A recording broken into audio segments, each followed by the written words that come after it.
So if you'll remember, one of the early episodes of this podcast, I did a discussion of the Byleth reveal for Super Smash Bros. Ultimate.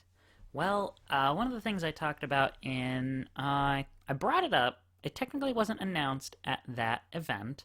It was announced during Terry's stream. Was the announcement of the Smash Bros. Ultimate Fighters Pass Volume 2. And Monday, June 22nd, was the big day once again for it. Because, going back actually to the late March Nintendo Direct, we knew that there would be a character from, ARMS coming, which is one of the early Nintendo Switch games, being added to Super Smash Bros. Ultimate. And that character was the Ramen Bomber herself, Min Min. So, watching the reveal, it was pretty neat. You know, I think it was a lot better than the Byleth one in that it was just a fun little reveal. It was a lot better than the Terry one in that we didn't watch Min Min's whole classic mode. That helped. But, it was Sakurai going over Min Min the character, as normal. You learned some fun little information in that reveal, and that basically his whole decision was really decided by ARMS producer Kosuke Ibuki, and that he was like, I want Min Min to be the character. So Min Min was the character. I really wasn't entirely sure what to expect going into it, I guess. Really, I figured the two top characters would have either been Min Min or it would have been, I can't think of her name, Twintel.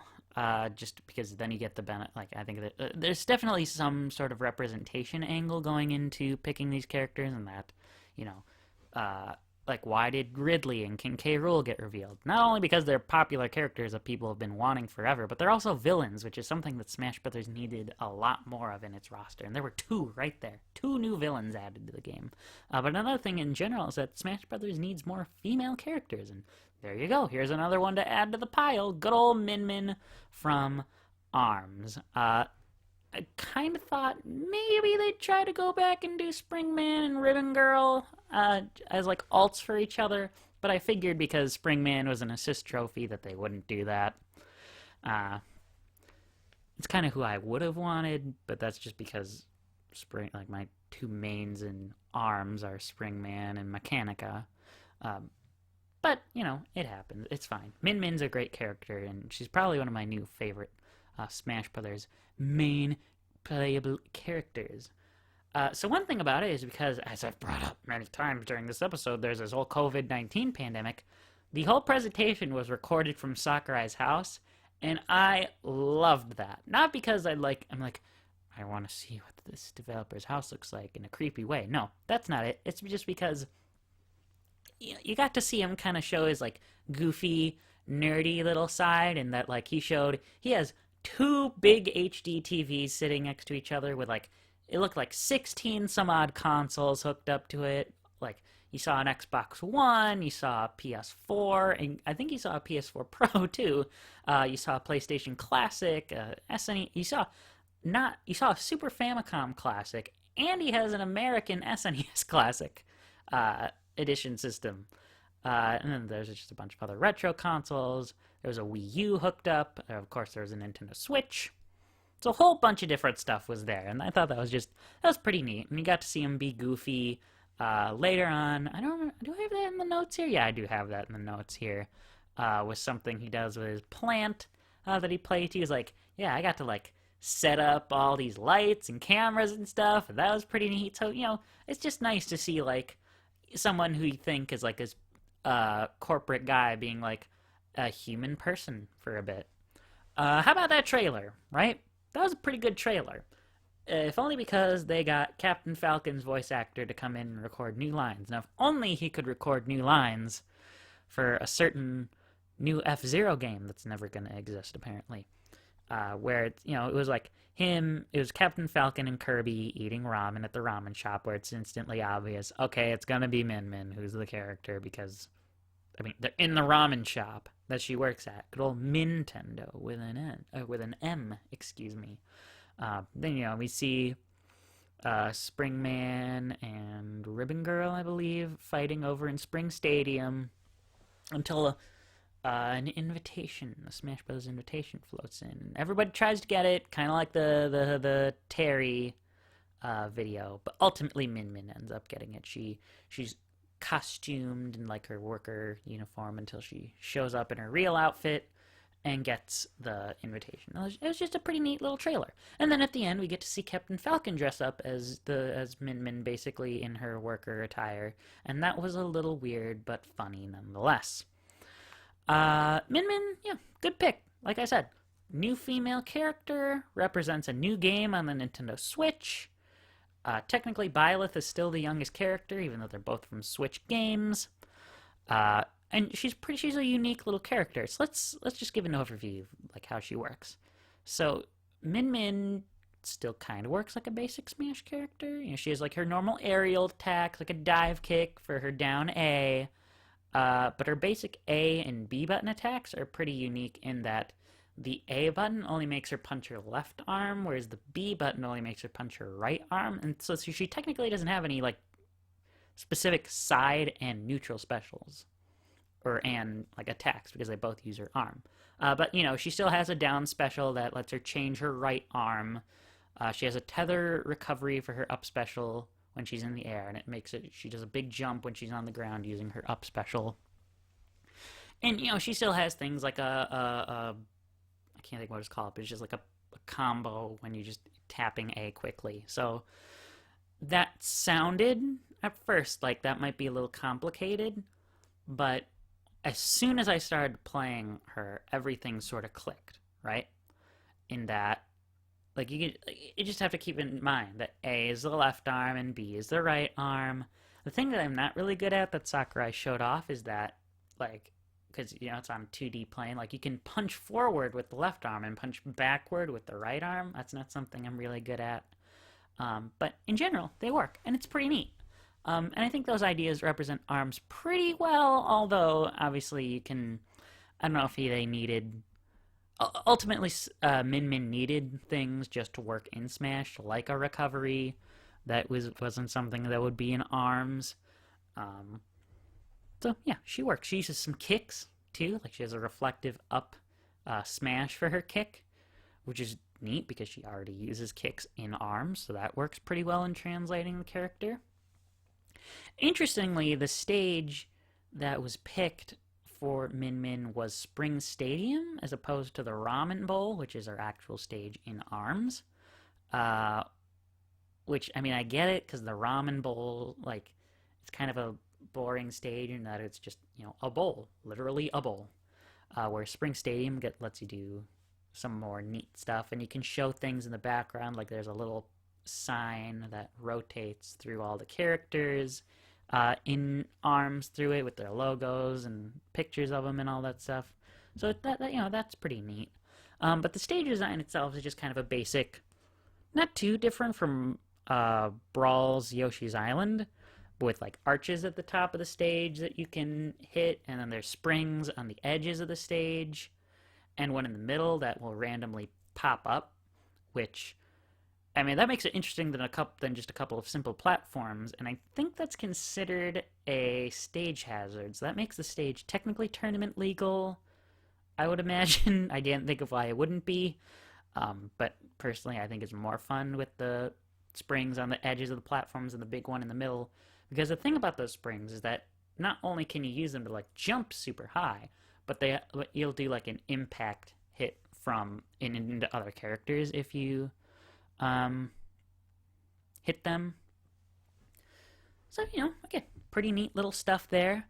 The stage basically includes every song from every ARMS stage and a couple of extra ones from the game, like the basic Grand Prix theme, all that sort of stuff.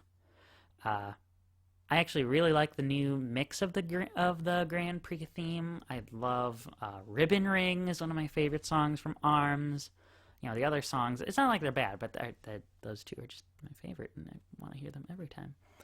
Let's see, there are a couple of Mii Fighter costumes shown off, as there are every time. I'm actually struggling to remember. Again, this is like a month and a couple of weeks ago. I really should remember which costumes there were. I know one of them is Ninjara as a third arms character, or excuse me, as a third arms costume for uh, the Miis. You already had Springman and Ribbon Girl in the game. Here we go. Okay, so there was a Callie outfit. Callie is one of the MCs in Splatoon 1, and so is Marie. That was another one. Marie's a gunner outfit. Callie is a brawler outfit. And then there were a couple of third-party costumes added. So there's the Heihachi outfit. So this was an outfit that was also a DLC costume in Smash for Wii U that, for some reason, couldn't be in the base game again. We already had this with a bunch of the Mega Man costumes. Now we're doing it with the Heihachi costume as well. It's great that it's there. It's another brawler costume, but still kind of annoying. So far we have 3 brawler costumes, 1 gunner costume, and then the last one is the one that was supposed to be the big one, kind of like in how in the last pack you had the Cuphead outfit, and the one before that was the was it the last? I think it was the one before it. The Sans outfit from a while back. This one was the Vault 111 jumpsuit with the Vault Boy mask as representation from Bethesda's Fallout series. Another Mii Gunner outfit, which, those are all fine to me. I bought them all anyway because they're super cheap, and who knows, maybe I'll want to use it, or I'll have someone else who wants to wear that costume. But obviously, as somebody who hasn't played Fallout, that one wasn't as mind-blowing to me as like the Cuphead one is. That was pretty, I thought that was really cool. But as you'll notice, there's no sword fighter costume. It seems like there's been not, at least for DLC, there haven't been a ton of sword fighter costumes. Like in the Byleth pack, there were 3 gunner costumes and 1 sword fighter. In the pack 4 with Terry, there were 4 brawlers and 1 sword fighter. I guess the Fighters Pass 2 comes with its own exclusive sword fighter one. But the point is, there's a lot of gunner ones, a lot of brawler ones, not as many sword fighter ones, which is a little annoying. I just wish there's a little bit more equal representation, but that's really not all that important. I talked about the fun Captain Falcon fact that I had to save, but the last major announcement in that direct that Sakurai hid with his table plant. Finally, we have 2 more new amiibo coming this year. We have the Joker and Hero amiibos revealed for October 2nd, 2020 to be released. I'm very excited for those. I don't have them pre-ordered yet. I'll probably get on that pretty soon here. They'll just be the same as any other amiibo that's come out so far. They'll look like their designs.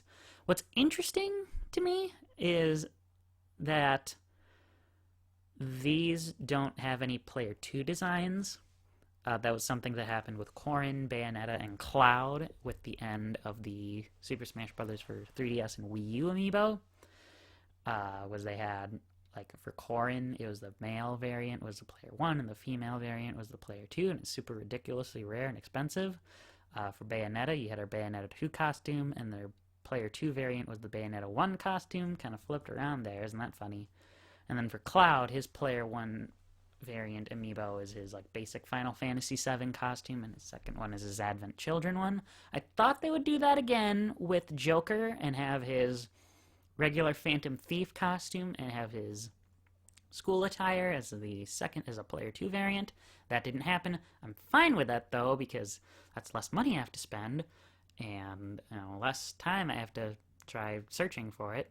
And then with Hero, I think people were really, really hoping that there will be a costume for each of the Dragon Quest heroes, because right now, because it's just the Dragon Quest XI hero, people wanted an Erdrick, that's the Dragon Quest 3 one, the Dragon Quest 4 hero, and the Dragon Quest 8 hero.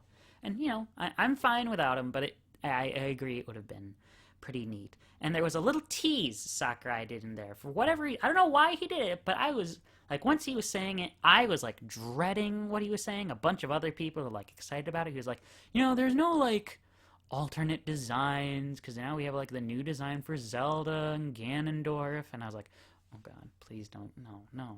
Don't do new designs of Zelda and Ganondorf who I already have. And fortunately, he didn't show that off. That made me, I was like, oh, thank God. Whew. But anyway, that is the extent of the Min Arms Smash Brothers presentation. It was a good little video. There's no word on who the next fighter is going to be or when that's going to happen, but I'm sure it's going to be sooner than later here that we'll get news on it. Since again, we haven't had an update since June, and it's already August. I'm guessing we'll get something either later this month, if not in September, and you know what will be the happiest part about it? I'll be happy if I'm wrong! Ha ha ha! I guess all we have to do now is conclude this wonderful, amazing 5th episode of the COP, the Creative Outlet Podcast.